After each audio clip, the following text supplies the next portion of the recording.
शुरू करते हैं जनरल नॉलेज के पहला क्वेश्चन। पहला क्वेश्चन है, गायत्री मंत्र का उल्लेख किस वेद है? देखिए, गायत्री मंत्र का उल्लेख जो है ऋग्वेद में पाया जाता है। ऋग्वेद विश्व का सबसे प्राचीन ग्रंथ है और देवी देवताओं की स्तुति जिससे करते हैं वो मंत्र होते हैं इसमें। इसमें और तरह के भी सूक्त हैं, लेकिन ज्यादातर जो है देवी देवताओं की जो हम पूजा करते हैं, अर्चना करते हैं, उसकी स्तुति के मंत्र हैं वो है। इसमें अगर काउंट करें, मतलब जो उल्लेख है 33 देवी देवताओं का है, जिक्र किया गया है और ये ऋग्वेद सबसे पुराना वेद माना जाता है और इसी में गायत्री मंत्र का उल्लेख है, क्योंकि ज्यादातर मंत्र सारे इसी वेद में है, तो इसमें गायत्री मंत्र का भी उल्लेख पाया जाता है। अगला क्वेश्चन है, मतलब दूसरा क्वेश्चन है, इंग्लैंड के हाउस ऑफ कॉमन्स द्वारा भारत के किस गवर्नर जनरल पर महाभियोग चलाया गया? देखो, इसमें ये ए ऑप्शन बिल्कुल सही है, जो वारन हेस्टिंग्स हैं उनके ऊपर महाभियोग चलाया गया था और ये महाभियोग दो कारण से चलाया गया था। पहला कारण ये था कि ये बिना वजह अधिक रुपयों की मांग करते थे और जो राजा चेत सिंह थे उनसे इन्होंने कुछ निश्चित संख्या में उन्होंने घोड़े लिए उनको बाध्य किया था। तो दो कारण थे, एक तो बिना वजह अधिक रुपए मांग रहे थे, दूसरा घोड़े देने के लिए बाध्य किया था। किसको? राजा चेत सिंह को। इसलिए इन पर जो है महाभियोग चलाया गया हाउस ऑफ कॉमन्स के द्वारा। तो इसमें आंसर सही होगा Warren Hastings, A option, right. Third question है, अंग्रेजों द्वारा कलकत्ता में निर्मित दुर्ग का नाम बताइए, क्या नाम है? फोर्ट सेंट डेविड है, सेंट एंड्रयूज है, फोर्ट विलियम है या फोर्ट विक्टोरिया है? देखिए, 1781 में इंग्लैंड के राजा विलियम तृतीय, इनके नाम पर फोर्ट बनाया गया जिसका नाम रखा गया fort William. Fort William Calcutta में हुगली नदी के पूर्वी किनारे पे बना हुआ है, तो इसलिए इसमें सी ऑप्शन बिल्कुल सही होगा। अगला क्वेश्चन है, सिखों के अंतिम गुरु कौन थे?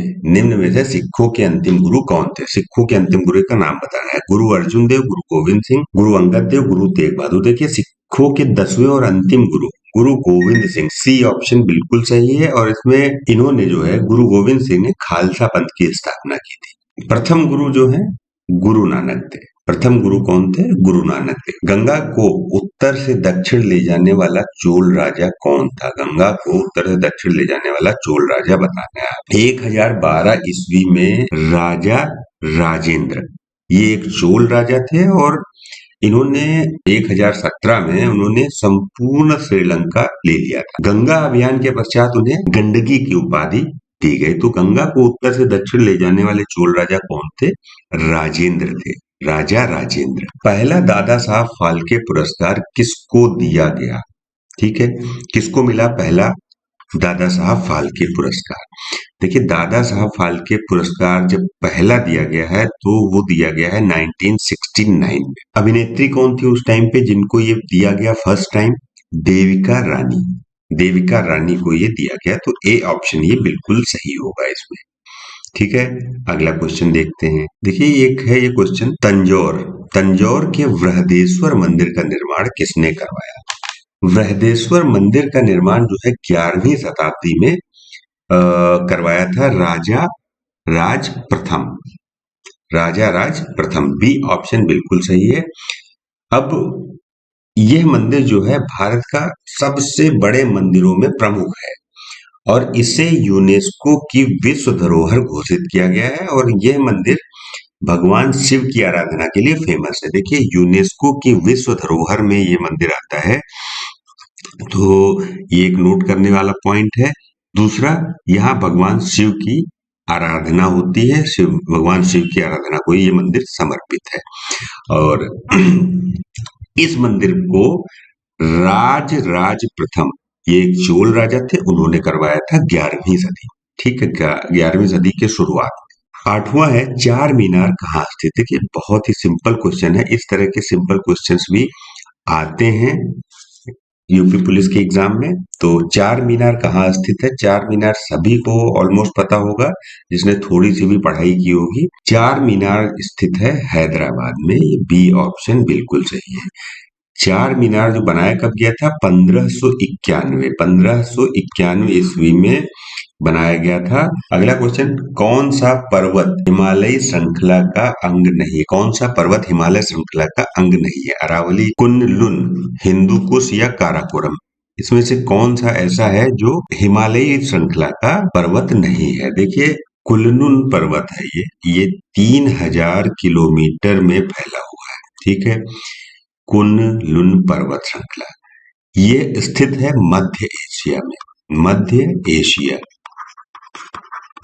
ठीक है, और तिब्बत के पठार के उत्तर में ही स्थित है, तो ये बी ऑप्शन बिल्कुल सही है, कुन-लुन पर्वत श्रृंखला, जो कि हिमालयी श्रृंखला का अंग नहीं है। भारत के पूर्वी तट पर स्थित पत्तन बताने हैं।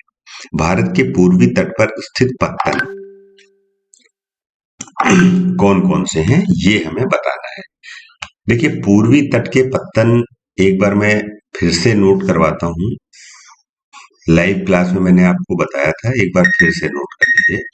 जो पूर्वी तट के पत्तन हैं वो कौन कौन से हैं? पहला है कोलकाता। ठीक है, कोलकाता, कोलकाता पोर्ट ट्रस्ट जिसको बोलते हैं। फिर दूसरा है हल्दिया, हल्दिया। तीसरा है पारादीप, पारादीप फास्फेट्स का नाम आपने सुना हो। विशाखापत्तनम, विशाखापत्तनम। इसके बाद है चेन्नई। ठीक है, चेन्नई। चेन्नई के बाद लिखिए एन्नोर। उसके बाद है लास्ट तुतीकोरिन, तुतीकोरिन। तो ये जो है 1 2 3 4 5 6 7, ये जो है पूर्वी तट के पत्तन है, ये सारे हो गए पूर्वी तट के। ठीक है, अब देखिए पश्चिमी तट के लिख लीजिए यहाँ पे। देखिए ये नोट्स हैं, आपको जहां से जो अच्छे नोट्स मिलते हैं सब नोट करते रहिए। मुंबई, कंडाला और न्यू मंगलोर। ठीक है, मुंबई हो गया, कंडाला या कांडला भी बोलते हैं, कांडला लिख लो, कांडला। और उसके बाद न्यू मंगलोर, न्यू मंगलोर। ठीक है, तो ये जो है पश्चिमी तट के हैं। और ये जो कांडला है ना, ये गुजरात का है, मुख्य है ये, सबसे इंपॉर्टेंट बंदरगाह पश्चिमी तट का जो है कांडला है, और जो कि गुजरात में है, और ये कच्छ की खाड़ी में स्थित है। ठीक है, तो ये हमने पश्चिमी घाट के देख लिए, और ये देख लिए हमने पूर्वी तट के। अब यहाँ पूछा जा रहा था भारत के पूर्वी तट पर स्थित पत्तन, तो इसमें हल्दिया बिल्कुल सही है, और दूसरा पारादीप। देखिए, तो ये वाला जो जोड़ा है ये सही है, पारादीप और हल्दिया ये दोनों पूर्वी तट के पत्तन हैं, तो डी ऑप्शन इसमें सही है। अगला क्वेश्चन देखते हैं, भारत में अधिकतम कृषि योग्य क्षेत्र, कृषि योग्य क्षेत्र घेरने वाली फसल बतानी है। कृषि योग्य क्षेत्र घेरने वाली फसल कौन सी है बतानी है। चावल, चना, गेहूं या अलसी। देखो, चावल नहीं होता है, यहाँ पे होगा धान। ठीक है, तो इन चारों में से कौन सी फसल ऐसी है जो ज्यादा कृषि योग्य क्षेत्र घेरती है भारत में, मतलब यह ज्यादा बोई जाती है, ये कहिए।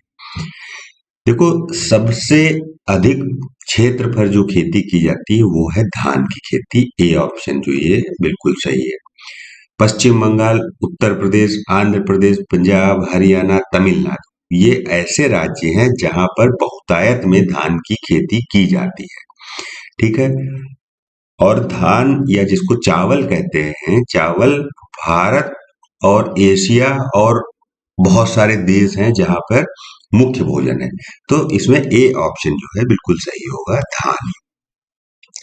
यूएसए की राजधानी किस नदी के किनारे?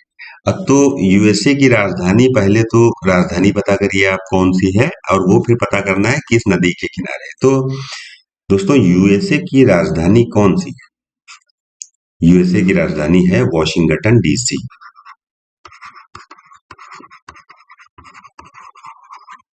Washington DC. अब ये किस नदी के किनारे है? ओहियो नदी के किनारे है, तो ये ए ऑप्शन बिल्कुल सही है। ठीक है, अगला क्वेश्चन देखते हैं। अगला क्वेश्चन है, जिस ग्रामीण रोजगार कार्यक्रम द्वारा प्रत्येक परिवार के कम से कम एक व्यक्ति को रोजगार देने का लक्ष्य है, वो कौन सा है? इंदिरा रोजगार, जवाहर रोजगार, नेहरू रोजगार या न्यूनतम रोजगार ग्रामीण रोजगार कार्यक्रम? न्यूनतम ग्रामीण रोजगार कार्यक्रम कौन सा कार्यक्रम? देखिए 1989 1989 का वर्ष था, तब एक योजना शुरू गई थी जिसका मुख्य उद्देश्य था परिवार के कम से कम एक व्यक्ति को रोजगार देना। वो योजना थी वो योजना थी जवाहर रोजगार योजना। तो बी ऑप्शन बिल्कुल सही है, जवाहर रोजगार योजना। राइट। प्रथम पंचवर्षीय योजना में सर्वोच्च प्राथमिकता किसको दी गई? कृषि, व्यापार, उद्योग या वाणिज्य? देखो, प्रथम पंचवर्षीय जो योजना थी 1951 से लेकर 1956 की थी। ये 56 में प्रथम पंचवर्षीय योजना चलाई गई और ये हेराल्ड डोमर मॉडल पर आधारित थी। हेराल्ड डोमर मॉडल आपको समझना है तो मेरा एक वीडियो है, उसमें जाके आप देख सकते हैं, उसका लिंक मैं दे दूंगा।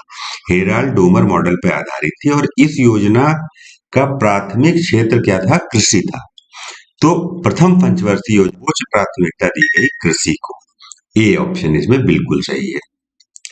और इस कृषि के अलावा मुख्य जो प्राथमिकता, सर्वोच्च प्राथमिकता तो कृषि को दी गई थी, लेकिन इसमें 2-3 और भी विषय थे जिसपे प्राथमिकता दी गई। एक था मूल्य स्थिरता, बिजली और परिवहन। इन 3 चीजों पर और दिया गया था ध्यान, लेकिन मुख्य विषय प्राथमिकता जो दी गई थी वो कृषि पे दी गई थी। गरीबी हटाने के लिए पहली बार किस योजना में जोर दिया गया? ये बताना है कि गरीबी हटाने के लिए पहली बार किस योजना में जोर दिया गया? चौथी, पांचवी, छठी या सातवीं? देखिए, गरीबी हटाओ एक नारा दिया गया था श्रीमती इंदिरा गांधी के द्वारा, पूर्व प्रधानमंत्री लेट श्रीमती इंदिरा गांधी।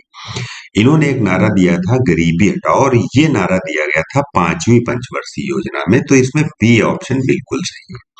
उत्पादन लागत पर सकल घरेलू उत्पाद क्या होता है? देखिए, उत्पादन लागत पर सकल घरेलू उत्पाद होता है जीडीपी में इमदाद घटाकर अप्रत्यक्ष कर को जोड़कर। ठीक है, तो इसमें डी ऑप्शन बिल्कुल सही होगा। अगला क्वेश्चन हम देखते हैं, निम्नलिखित में से कौन से अनुच्छेद में समता के अधिकार का प्रोविजन है? ठीक है, समता के अधिकार का प्रोविजन जो है अनुच्छेद 14 में है। ए ऑप्शन इसमें बिल्कुल सही होगा। देखो, भारतीय संविधान में जो समता का अधिकार है, भाग 3 में वर्णित मौलिक अधिकारों के अंतर्गत अनुच्छेद 14 से लेकर 18 तक दिया गया है। अनुच्छेद 14 में समानता, अनुच्छेद 15 से 18 तक सामाजिक आर्थिक समानता का इसमें वर्णन किया गया है। तो इसमें अनुच्छेद 14 बिल्कुल सही है। कानूनी समानता जो है, समानता का अधिकार अनुच्छेद 14 में दिया गया है। भारत के महान्यायवादी, इनकी नियुक्ति कौन करता है? उच्चतम न्यायालय का मुख्य न्यायाधीश, संसद, विधि मंत्री या राष्ट्रपति? देखिए, भारत का महान्यायवादी होता क्या है ये पहले समझते हैं। भारत का जो महान्यायवादी होता है वो भारत सरकार का मुख्य कानूनी सलाहकार और उच्चतम न्यायालय जो है अपना, उच्चतम न्यायालय में सरकार का प्रमुख वकील होता है। ठीक है, अनुच्छेद 76 है, अनुच्छेद 76, आर्टिकल 76। आर्टिकल 76 के अनुसार क्या है, इनकी नियुक्ति राष्ट्रपति के द्वारा की जाती है, भारत के राष्ट्रपति के। तो डी ऑप्शन इसमें बिल्कुल। अगला क्वेश्चन है, भारतीय संविधान ने राज्य के नीति के निर्देशक सिद्धांत कहां से लिए? नीति निर्देशक सिद्धांत कहां से लिए गए हैं ये बताना है हमें।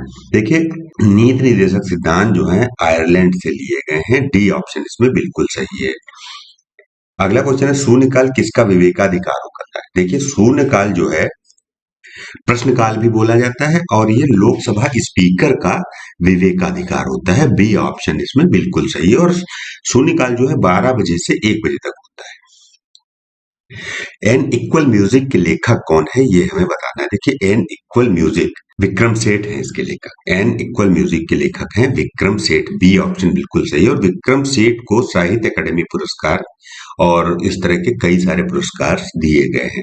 माई best game of chess, my best game of chess किस शतरंज खिलाड़ी का जो है प्रसिद्ध पुस्तक है, ये विश्वनाथन आनंद, ग्रैंड मास्टर विश्वनाथन आनंद जो है इनकी पुस्तक है my best game of chess. Gamma किरणें हैं, गामा किरणें क्या है ये बताना है। देखिए गामा किरणें जो है उच्च ऊर्जा वाली विद्युत चुंबकीय तरंगे हैं, ए ऑप्शन इसमें बिल्कुल सही है। घरेलू घरेलू मक्खी द्वारा फैलाने वाला रोग कौन सा है, घरेलू मक्खी जो है हैजा रोग फैलाती है, इसमें ए ऑप्शन बिल्कुल सही है।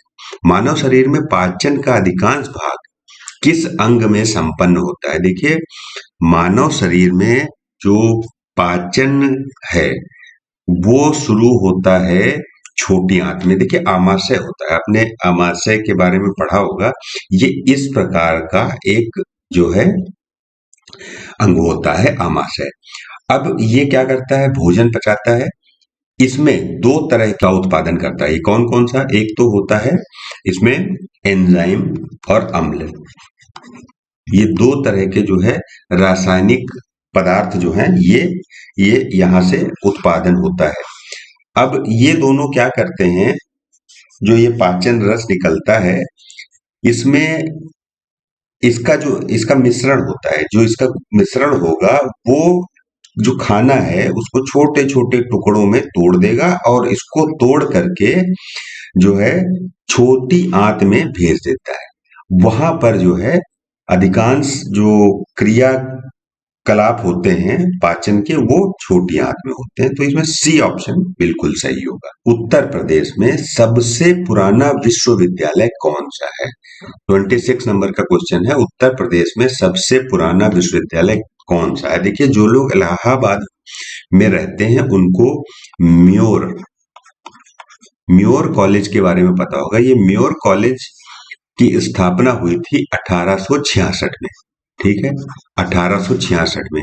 इसका नाम बाद में बदलकर इलाहाबाद विश्वविद्यालय कर दिया गया, तो इसमें डी ऑप्शन जो है ये बिल्कुल सही होगा, डी ऑप्शन सबसे अधिक पुराना विश्वविद्यालय इलाहाबाद विश्वविद्यालय।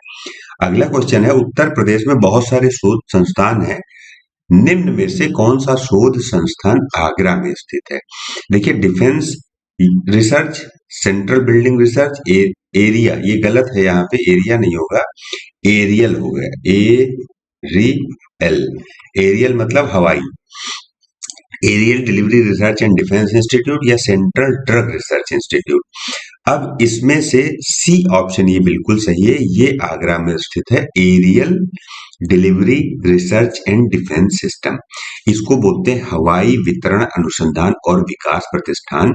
ये जो है एक प्रयोगशाला है भारतीय रक्षा अनुसंधान, defence research and development organisation की, तो और ये आगरा में स्थित है। इसके अनुसंधान क्षेत्र में क्या क्या आता है, ब्रेक पैराशूट, भारी भरकम जो पैराशूट होते हैं, टो किए गए लक्ष्य, एयरक्राफ्ट अरेस्ट बैरियर और एरोस्टेट गिराने के लिए सिस्टम का विकास, ये सारी चीजें aerial delivery research and defence institute के काम है।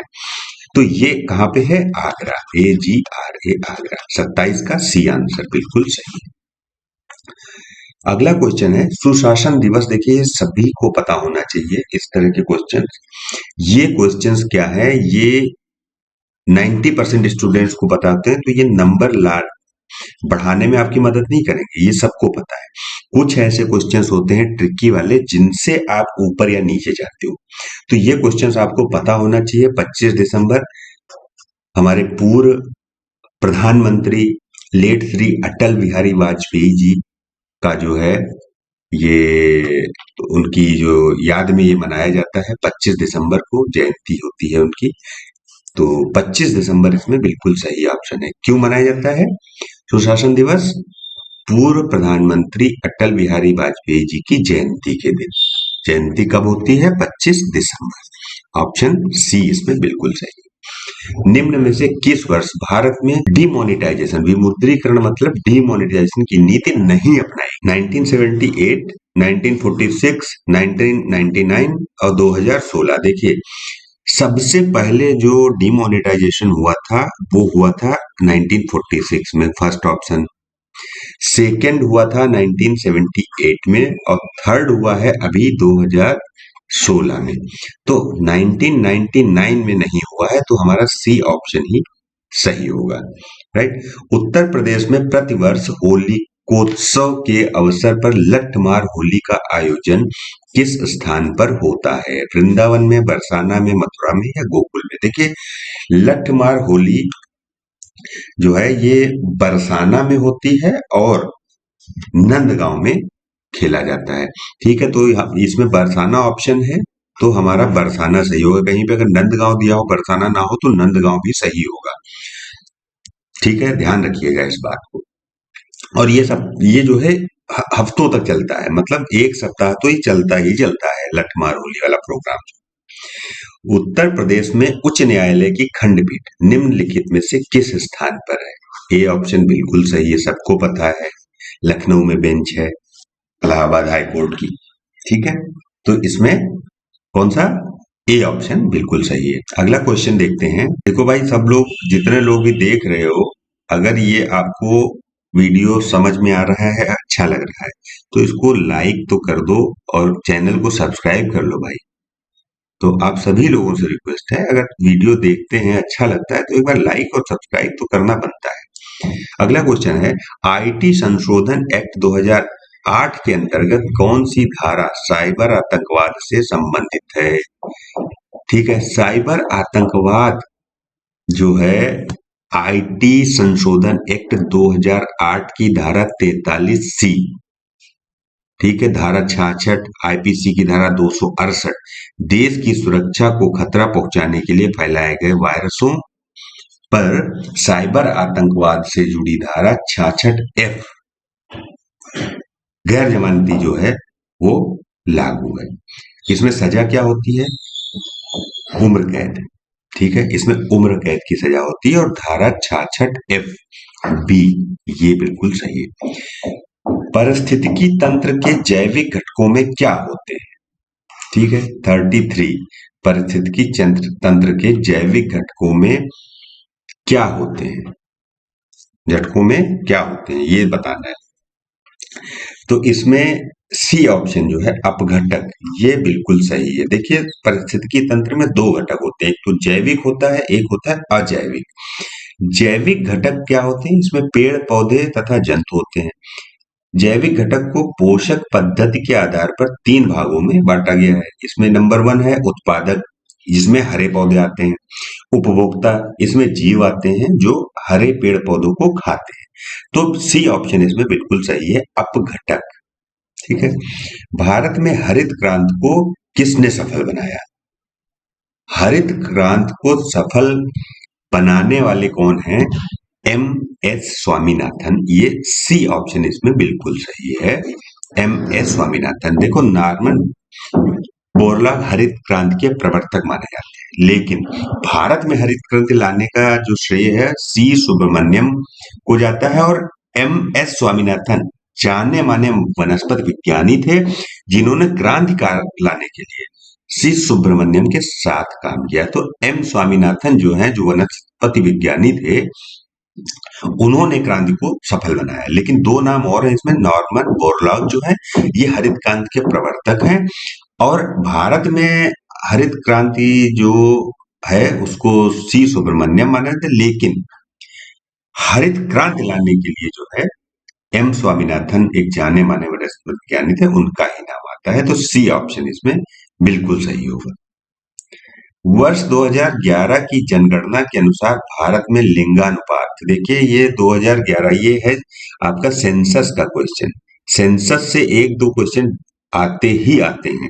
तो लिंगानुपात इसमें 943 बिल्कुल रटा होना चाहिए, क्योंकि 2011 के बाद 2024 हो गई है, अभी कोई नई जनगणना नहीं हुई है। तो जनगणना एक बार पढ़ लेंगे, सालों साल काम आती है। तो इसमें 943 आता है जनगणना। ठीक है, यहाँ 1000 पुरुषों पे 943 महिलाएं 2011 के हिसाब से हैं। आज की डेट में तो बढ़ गया होगा ये। लिंगानुपात का उपयोग क्यों करते हैं? प्रति 1000 पुरुषों पर महिलाओं की संख्या का वर्णन करने के लिए इसको किया जाता है। तो अभी 1000 पुरुषों पे 943 महिलाएं हैं, तो ए ऑप्शन बिल्कुल सही है। 18वें एशियाई खेलों में भारत ने स्वर्ण, रजत व कांस्य सहित कितने पदक जीते हैं? 15, 24 और 30। ये ए ऑप्शन बिल्कुल सही है। ए ऑप्शन इसमें बिल्कुल सही है। अगला क्वेश्चन है, वर्ष 2021 की जनगणना में किस नए वर्ग की गणना की जाएगी? देखिए ये दूसरा आ गया जनगणना से। ठीक है, इसमें बी बिल्कुल सही है, अन्य पिछड़ा वर्ग। मैग्सेसे रेमन पुरस्कार के विजेता भारत वटवानी का संबंध किस क्षेत्र से है? देखिए भारत वटवानी का जो संबंध है, इनका संबंध मानसिक रूप से पीड़ित बेसहारा लोगों को गले लगाने, मतलब उनकी सहायता करने के लिए है। और इसमें भारत वटवानी और सोनम वांगचुक याद होगा, मूवी आई थी एक आमिर खान की, उसमें सोनम वांगचुक थे। इन दोनों को रेमन मैग्सेसे 2018 में एक साथ मिला था। ठीक है, तो इसमें ए ऑप्शन बिल्कुल सही है, मानसिक रोगियों का इलाज। तो ये थे आज के क्वेश्चंस। कल फिर मिलेंगे हम। Thank you very much.